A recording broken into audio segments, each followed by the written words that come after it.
சிவகங்கை திருப்புவனம் அருகே சக்கோடையில் police jeep மோதி இருசக்கர வாகனத்தில் சென்ற தாய், தந்தை, மகன் என 3 பேர் உயிரிழந்த நிலையில் ஓட்டுநரை கைது செய்ய வலியுறுத்தி உடலை வாங்க மறுத்து உறவினர்கள் மதுரை ராஜாஜி அரசு மருத்துவமனை முன்பு சாலை மறியலில் ஈடுபட்டு வருகின்றனர்.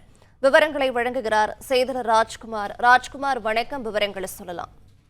வணக்கம். சிவகங்கை மாவட்டம் திருப்புவனம் அருகே தற்கொலையில போலீஸ் வாகனம் மோதி இரு சக்கர வாகனத்தில் சென்ற ஒரே குடும்பத்தை சேர்ந்த 3 பேர் பலியான சம்பவத்துல உறவினர்கள் தற்போது மதுரை அரசு ராஜாஜி மருத்துவமனை அருகே சாலை மறியலில் ஈடுபட்டு வருகிறார்கள்.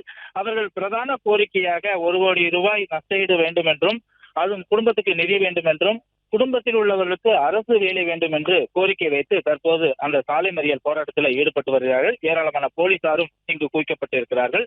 மதுரை மாவட்டம் சிட்டம்பட்டியைச் சேர்ந்த பிரசாத், அவரது மனைவி சத்யா, மகன் அஸ்வின் ஆகியோர் மதுரை அனஞ்சூர் பகுதியில் உள்ள மரணமடைந்த உறவினருடைய தங்கம்மாளுடைய இறுதி சடங்குக்காக நேற்று பங்கேற்றுவிட்டு இருசக்கர வாகனத்துல மதுரை நோக்கி திரும்பிக் கொண்டிருந்தனர். அவர்களுடன் சேர்ந்து அவரது உறவினரான சோனி ஈஸ்வரி என்பவரும் சேர்ந்து 4 பேர் ஒரே இருசக்கர வாகனத்தில் பயணம் செய்து வந்த நிலையில சக்குடி அருகே வந்தபோது எதிரே வந்து கொண்டிருந்த ராமநாதபுரம் மாவட்டம் போலீஸ் வாகனம் இருசக்கர வாகனத்தின் மீது மோதியதுல பிரசாத் சம்பவ இடத்திலே உயிரிழந்தார். சத்யா மற்றும் அஸ்வின் மருத்துவமனை கொண்டு செல்லும் வழியில உயிரிழந்தனர். சோனி ஈஸ்வரி படுகாயமடைந்த நிலையில மருத்துவமனையில் சிகிச்சைக்காக அனுமதிக்கப்பட்டிருக்கிறார்.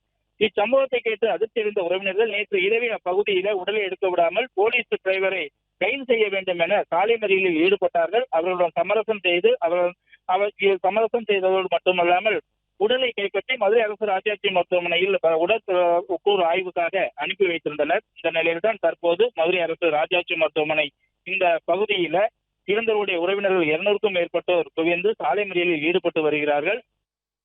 பிளே ஸ்டோர் மற்றும் ஆப் ஸ்டோரில் இருந்து பாலிமர் செயலியை QR கோடு மூலம் பதிவிறக்கம் செய்யுங்கள். செய்திகளை உடனுக்குடன் பெறுங்கள்.